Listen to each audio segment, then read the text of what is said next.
বলেছিলাম ঢাকা বিশ্ববিদ্যালয় তারা চালাবে, তারা বাংলাদেশ চালাবে। ঢাকা বিশ্ববিদ্যালয়ের ছাত্র শিবিরদের জামাত ইসলামী বাংলাদেশ জনগণের সমর্থন নিয়ে চালাবে। দেশ স্বাধীনের 54 বছরে এমপি বানিয়েছি বারবার, খাদেম সেবক বানাবো এইবার।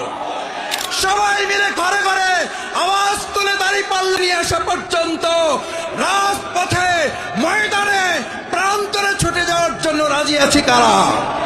আমরা এবার সংসদে পাঠাবো আল ইসলাম।